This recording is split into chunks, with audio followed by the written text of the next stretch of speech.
So a certain somebody I know set the internet ablaze talking about receivers in the Cleveland Browns. Was it warranted? 24 hours later, Jeff and I will discuss whether or not the Cleveland Browns are in deep trouble when it comes to the receiver room and they need to make a move and act fast. We'll talk about that coming up in the first segment. Then breaking news, not so good as well on the linebacker front. Anthony Walker, captain of the defense, has now taken a visit to the Washington Commanders. Jacoby Brissett already over there. Those two guys were the leaders of the offensive defense last year. It's looking like Anthony Walker may be on the move. Is that a good thing for the Browns? And are they just running it back with that linebacker room? I hope not. We'll talk about that as well. And the Cleveland Browns could actually learn something from the Cincinnati Bengals. I'll say it that look at what they did with Jonah Williams, and we'll tell you why Jedrick Will's situation seems eerily similar to that. And the Browns should actually take a look at what the Bengals did in order to improve their tackle position. We'll do it all coming back on a spicy edition of the Locked On Browns podcast. You are Locked On Browns, your daily Cleveland Browns podcast. Part of the Locked On Podcast Network. Your team every day.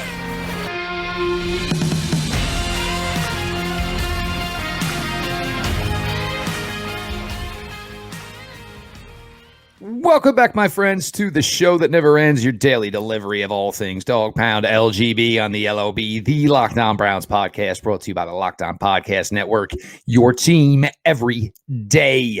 Your host, Jeff Lloyd, at Jeff_LJ_Lloyd. Also, Mr. G. Bush, Garrett Bush, at G. Bush91, part of the Ultimate Cleveland Sports Show. Of course, the Barbershop, Monday through Friday. I'm sorry, not Monday through Friday, Saturday mornings, 92.3 The Fan. Yeah, no coffee yet this morning. It is not helping your boy. Today's episode of Locked On Browns is brought to you by the Ultimate Football GM app. Have you ever dreamed of becoming an NFL GM and managing your football franchise? Then this game is definitely for you.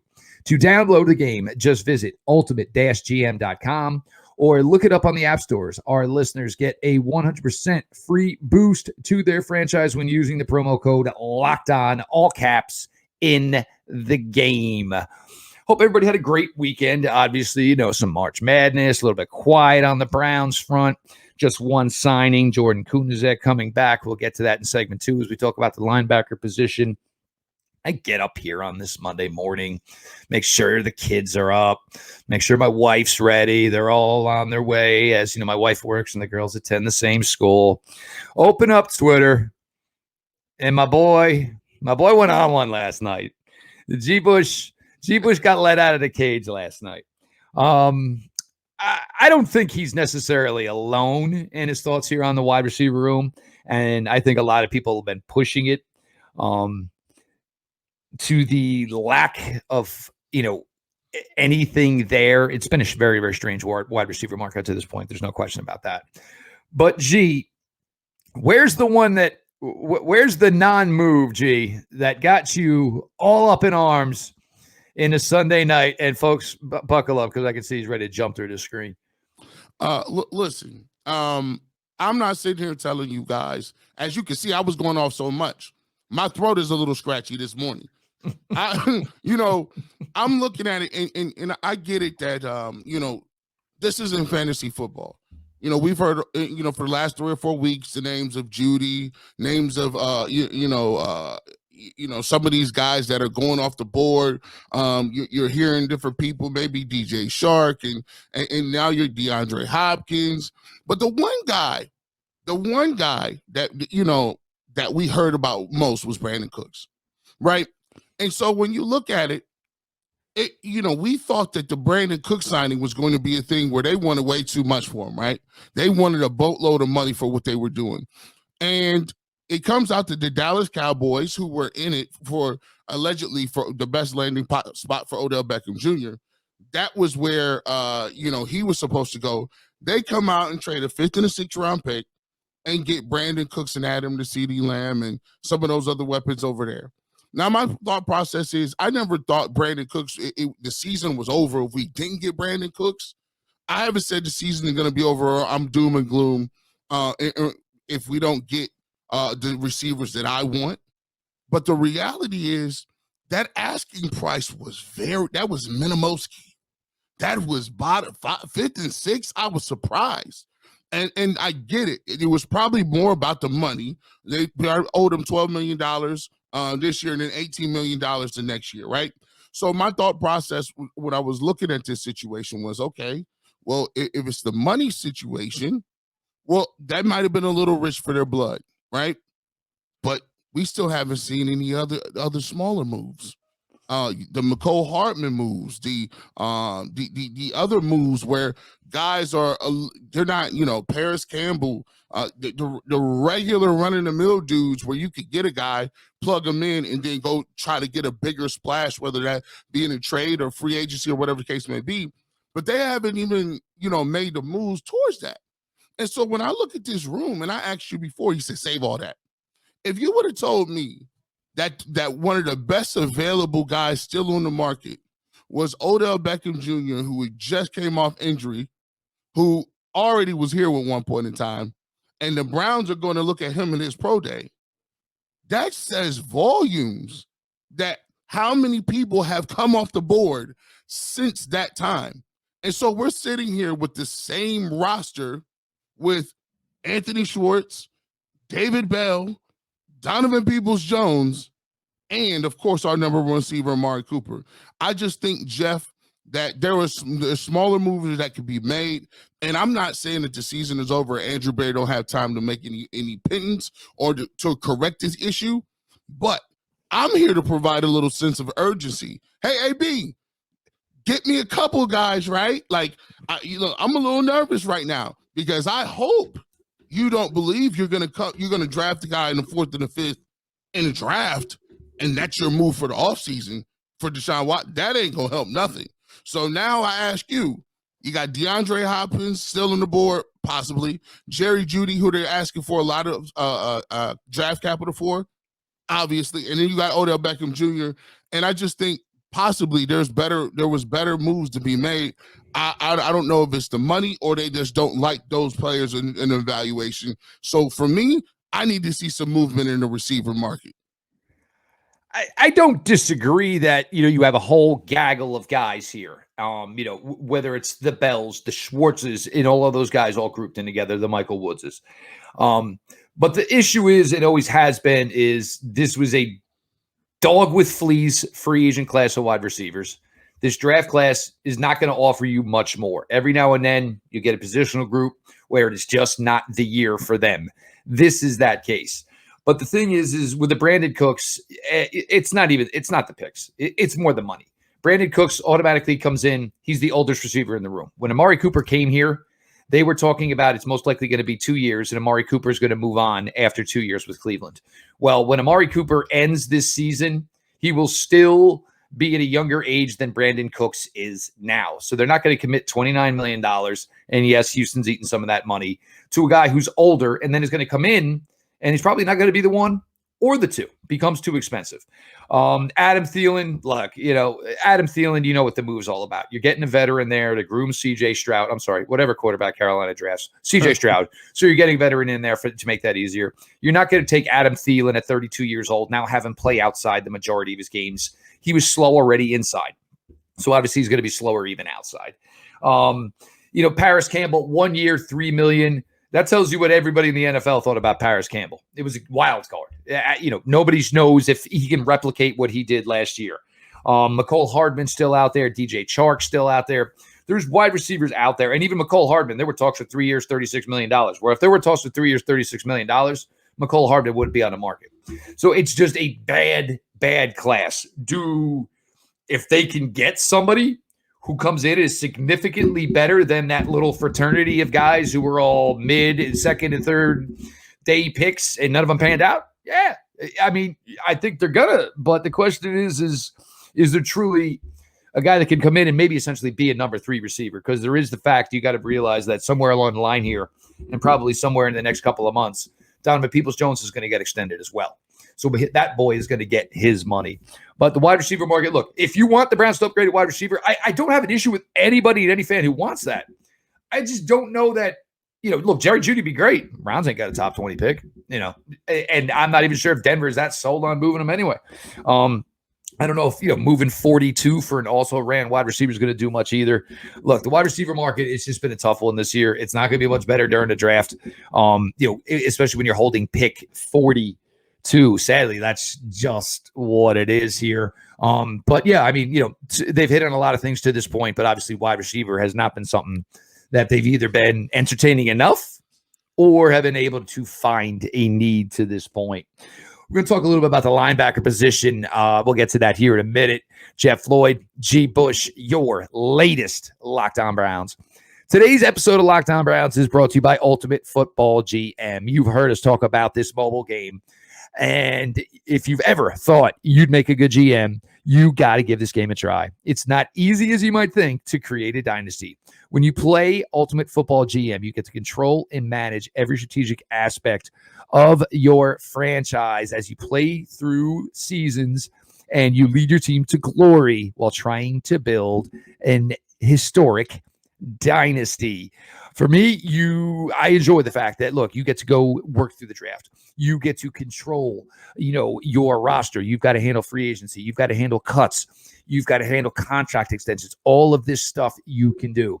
Hiring the right coaches and coordinators, managing all the finances as far as, player rosters and salaries, navigating your franchise through free agency, the draft, injuries, player personnel issues, and all the ups and downs of the season.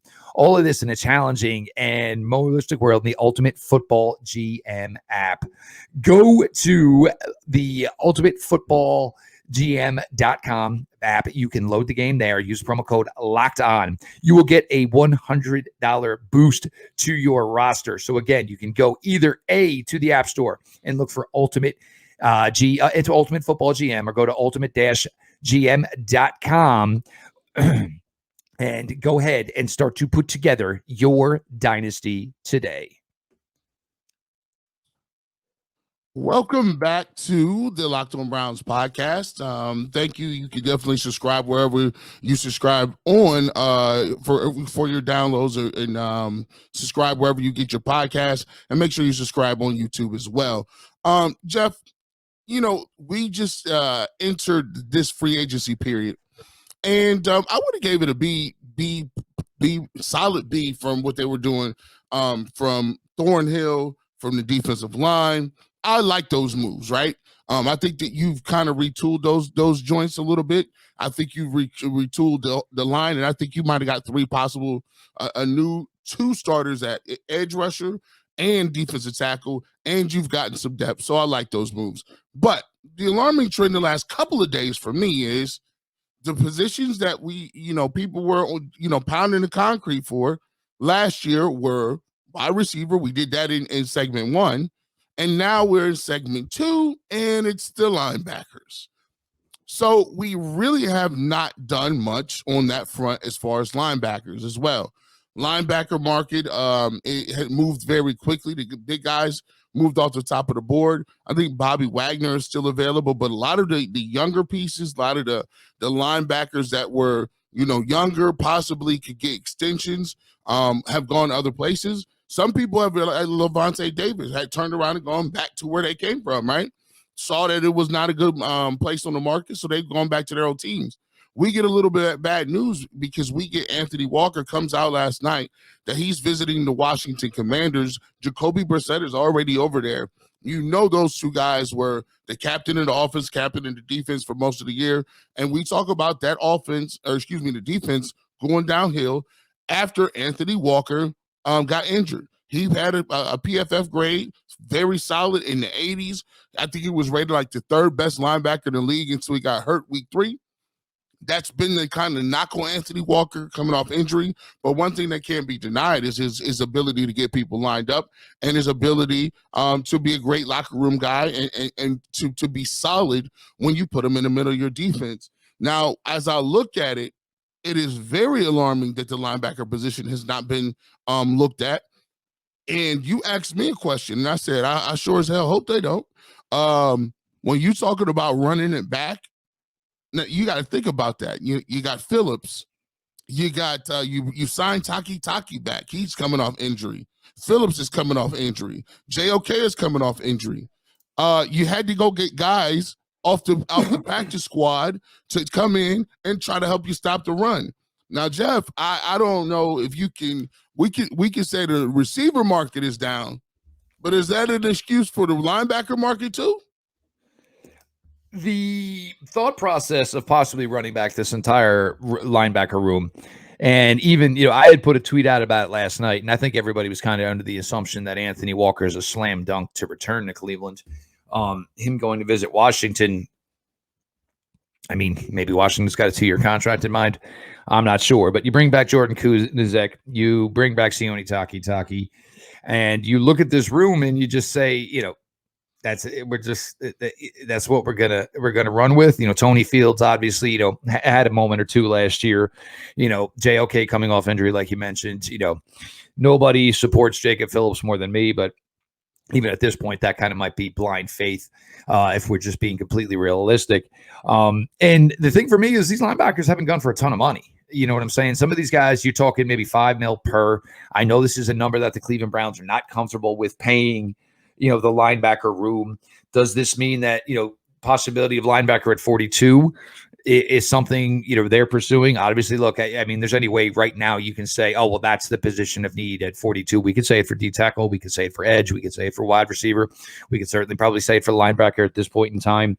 Is this a move for Anthony Walker to go down to Washington and try to, get the Browns up a little bit here as far as what they're offering? But you can't tell me just bringing in Dalvin Tomlinson. And look, we don't know what Hurst is going to be. We certainly don't know what Tristan Hill is going to be. And Okoronkwo, as much as we all enjoyed the signing, I don't think this is going to be a massive upgrade as far as the overall run defense. It just seems for me really, really strange that, and look, Jim Schwartz is looking at it, from his eyes, he's certainly not looking at it from Joe Woods' eyes. But, the way that linebacker unit played last year, I can't believe, and it really seems nuts on the surface to even say, run it back. I mean, and even if you do re-sign Anthony Walker, you literally then are 100% running it back. And I don't know if I didn't see nearly enough where I would say, all right, yeah, let's keep this group together because we got Dalvin Tomlinson. Yeah, I didn't see it. And I still don't see it. The thing for me is I just got to be honest with you guys, man.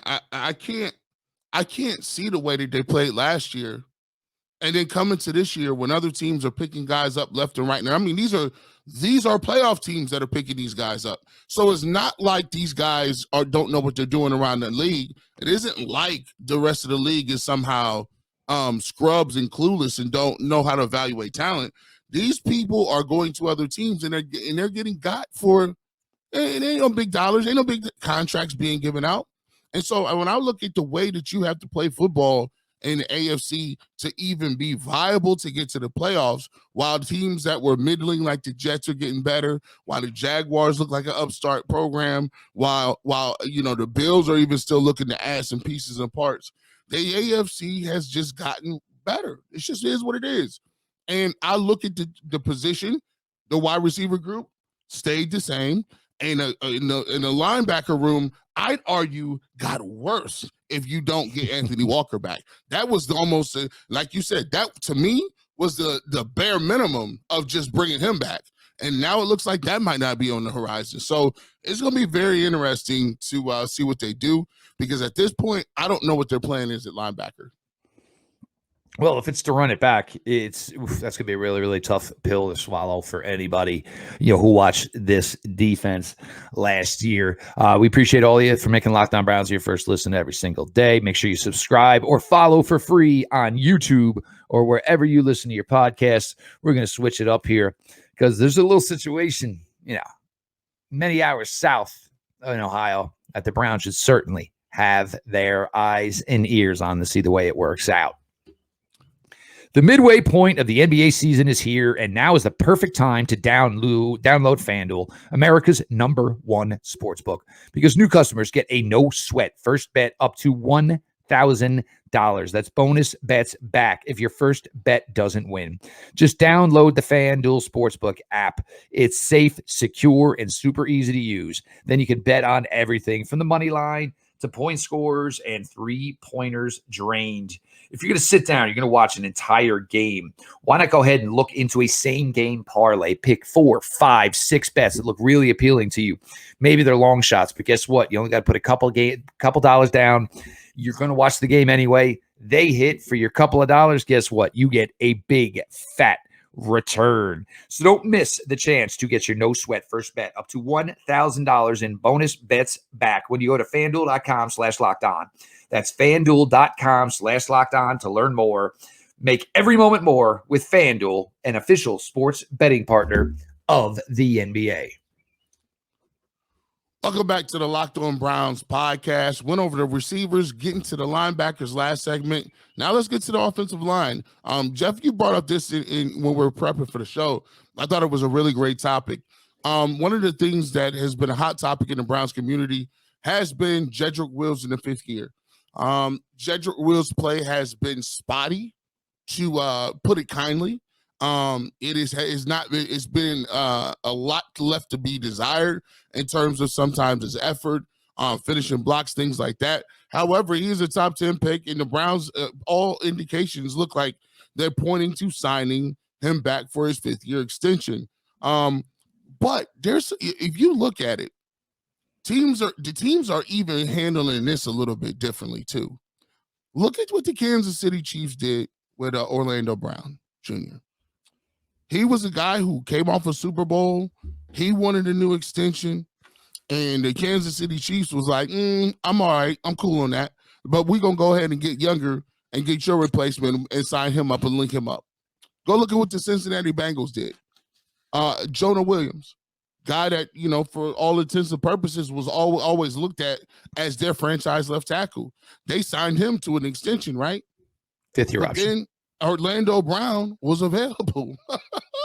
So guess what? Trickle down economics. You know what happens now? Let's go out and kick the tires on that one.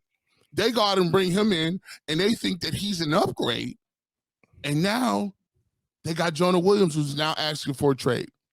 I believe in my heart of hearts, the Browns should be looking at something like this, because it just goes to show you, just because you got something solidified for now don't mean you can't upgrade. Don't mean there's another position that might be looking a little better. Because for me, if you ask anybody, who would you call the weakest link on the offensive line? Everybody's going to tell you Jedrick Wills. Right? That's even after Ethan Poaches came back, and they had to sign him back. So if you look at the weakest link, if you look at a guy who is the guy that people feel like you can upgrade, that may be a little expendable, that's the move that you would probably make. Now, in my eyes, do I know if Jedrick Wills is ever going to be a great left tackle? Probably not. Your goal with him is to get him to a point where he's an above average left tackle. And he eliminates the mental mistakes. His effort improves, and he learns how to finish blocks a little better. If you could get him to that from where he is today, okay, fine. But as constituted, I believe, as watching offensive and defensive linemen, he's a guy who is below the par for a left tackle who was drafted in that position. And I think the Browns can learn something and possibly how they should move with his 5th year option. What are your thoughts on Jedrick Wills? Well, for Jonah Williams, the 5th year option is like, it's like almost $13 million. For Jedrick Wills, it's going to be like 15.5. So the Bengals said, you know what? And this is where this really gets tricky with your first round picks, because you have to make a decision basically 18 months. You know what I'm saying? And that's where it's really difficult. I mean, it's really weird that, the Browns need to know by the beginning of April if their intentions of having Jedrick Wills at $15+ million for 2024. But it's just the way it works. Bengals made the decision that they were, comfortable with this on Jonah Williams. Now, after 2022, The Bengals are not nearly as comfortable with this. So what their thought process is, all right, we'll sign Orlando Brown and we'll kick Jonah Williams to right tackle. Jonah Williams doesn't want to play right tackle. But, the Bengals have an opening at right tackle. It would have worked out great for them. It doesn't seem to work out so well right now for Jonah Williams. So now, if he truly wants out, you're the Bengals, and you basically got to get whatever you can because, you basically already made your bed and lied in it because you already replaced the guy. For the Browns, you're not going to have this option next year. This Jack Conklin contract is 2 years. So you can't say next year when you've committed $15 million to Jedrick Wills, you know what? Well, there's other left tackles we think we can get here, and we'll put Jedrick Wills to right tackle. You can't. You don't have a spot for him there. Also, it's, for me, the problem is we all love to talk about Bill Callahan's success stories, and all the guys he's helped, Ethan Posick, Wyatt Teller, all the guys that he's helped grow to become really, really good players. So there's a problem here. Either Jedrick Wills is not getting better under Bill Callahan, or you're telling me this is the one time Bill Callahan is kind of missed. I have a hard time believing that. So for me I look at this Bengals situation and say, well, Jedrick Wills right for this year is high 6 millions. Yeah, I'm okay with that. Next year, 15? No, I'm not all right with another $10 million. I am not okay with that. So for the Browns, this is a big decision you got to make. And you have to look at this because if he plays this year in 2023 and disappoints, and now all of a sudden you're on the hook for $15 million and you got to move guys who have been better. Look, I know a lot of people, you can move on from Wyatt Teller. When have you ever seen Jedrick Wills have a day like some of Wyatt Teller's best days? Never. I understand Wyatt Teller's had the last 2 years, the injuries, he has not been, but there have been times where Wyatt Teller's just been an absolute animal. We have never said those words about Jedrick Wills in his 3 years here. Never. Not when once. People say that, Jeff, I don't. They can't be watching the game. They can't be. Maybe they just know left tackle and they don't know guard. But there's not a comparison there. And so now you're moving a player that's for the most part has been consistent in doing their job for somebody who's been inconsistent. So this is big. This is really, really big. And the Browns got a big, big decision to make here because look, the money, they'll always be able to have money, but to say, you're going to have 18th, 19th, 20th best left tackle in the NFL, even if it's 15th, even if it's 14th, just reset the clock, man. Then take a pick to either draft a rookie this year, play Hudson next year, draft a tackle next. But there's no way you can tell me that you were confident enough in his play that you're going to guarantee $15 million plus. And you certainly don't want to end up in a position where the Bengals are in right now, where they had to replace the guy in the same scenario, but the Browns won't have a home for him. And now you're trying to tell somebody, hey, can you please trade for this guy that we're not confident enough in to give to pay him the $15 million that we promised him? It makes no sense. Nah, we're not going to do that. We can't do that. This is very interesting. It's going to be interesting the next couple of days. It's so like the Cleveland Browns. They don't make nothing simple for us, do they, Jeff? We was smooth sailing. We was ready to go. But all of a sudden, it wouldn't be easy if it was the Browns. So we'll see how it goes. But here's the one thing that you do know: keep it locked. We'll keep it ready to go for you. Anything we got, we'll break it down. So I'm looking forward to seeing what we can bring to you guys the next couple of days and give you some answers to some of these questions. Well, and this is, and look, last week is also my love last week. I love the first week of free agency, but this is where it gets, this is where it's really interesting. I mean, because number one, you're kind of getting value here. And, number two, these are the moves that don't get discussed as much, but can turn out to have just as much volume and impact as a Dalvin Tomlinson or a Juan Thornhill. He is Garrett Bush at GBush91, part of the Ultimate Cleveland Sports Show, Monday through Friday, 11 to 1. Of course, 92.3 The Fan, Saturday mornings, on-air personality, barbershop always open, ready for business. Myself, Jeff Lloyd, at Jeff_LJ_Lloyd. We appreciate you all for making Locked On Browns your first listen every single day. Make sure you subscribe or follow for free on YouTube or wherever you listen to your podcasts. This has been your daily delivery of all things Dog Pound, LGB on the LOB. Let's go Browns.